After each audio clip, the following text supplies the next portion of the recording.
I very much welcome the Chambers here today, and I have to say, probably rather unexpectedly, I agree with quite an amount of the presentation, particularly I would say the comments by Aidan about Sligo and about making it a living city, even if it's a small city. And what I want to say is that while I agree with the emphasis in the document and welcome the emphasis on transport, I think at the moment, in terms of Dublin City is facing a crisis in which its very character is under siege from financial money people who are literally gouging the heart out of the city, making the city as unaffordable as Manhattan is for families, and turning Dublin into a city where it relies extensively now on tourism in terms of huge number of jobs.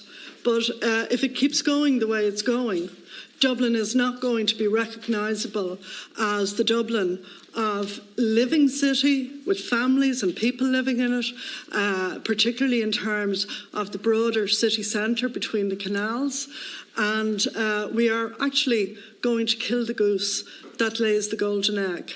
I want in particular to make a reference to the style of development that's been encouraged under the Strategic Housing Initiative in terms of co-living developments. Every week now we are seeing in different parts of the city, including as recently as last week in the suburb of Blanchardstown, a co-living proposal for 210 bedrooms. Now, all I can say is that the business spokespeople need to wake up in relation to this type of development, which is imposing living spaces on people in their 20s and 30s, for all we know, maybe into their 40s, 50s and 60s, which means that they will be paying rent so expensive that they will never be in a position to save, to buy a home. And so we will have an end, certainly in our cities, to having a home-owning democracy. And that's what I'm afraid Fine Gael and government will have delivered.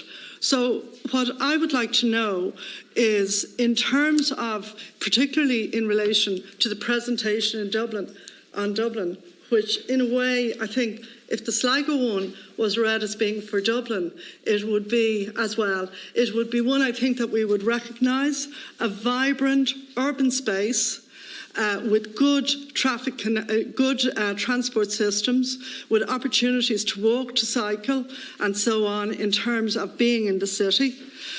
Family living and attractive family living being possible. All of that at the moment is being driven out of Dublin by a super financialised model, which is actually leading to the emptying out of the city. Now, what I want to ask the Dublin Chamber is, are you concerned about the future of Dublin? We know, for instance, lots of venues in Dublin are disappearing, from theatres to pubs. They are all just falling before globalised finance, which wants to invest in Dublin because the returns in Dublin are bigger than the rental returns, renting out bedrooms, bigger return than the rental returns in a place like California. And, you know, I really feel that the Chambers, because you represent businesses, I think you probably know what this is like. If you're looking as well to have workers, the people who are going to be able to afford these rents are not going to be able to live near where they're likely to be living. So I do think there's a crisis developing in relation to Dublin, and I'd just like to know if Dublin Chamber has a sense of that. As I say, I agree with a lot of the presentation, but to be perfectly honest, we're like the run into the last crash.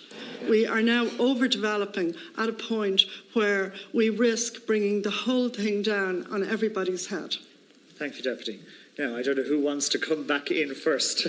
I'll respond to that one. We did a recent survey of our members, and the cost and availability of housing is an issue for 2/3 of businesses. So businesses are very cognisant of the impact on this on their employees.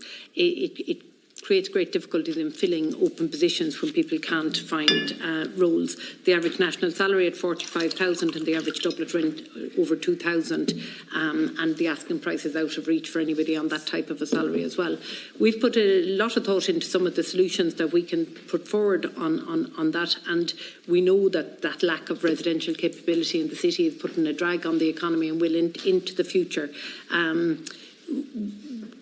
We know we need to get greater density, and I agree with the Deputy in terms of particularly within the Canal Cordon. The first element of a livable city, and Dublin Chamber has always focused on both the economic and social well-being of the city. So the first element is about being an active walking, cycling city, then a reliance on public transport once you get outside the walking, cycling distances. But that densification, and we know that even just adding one storey onto a 1 acre site gives you 20 new housing units. So we need densification in all ways, not just in height, but greater densification and infill on brownfield sites.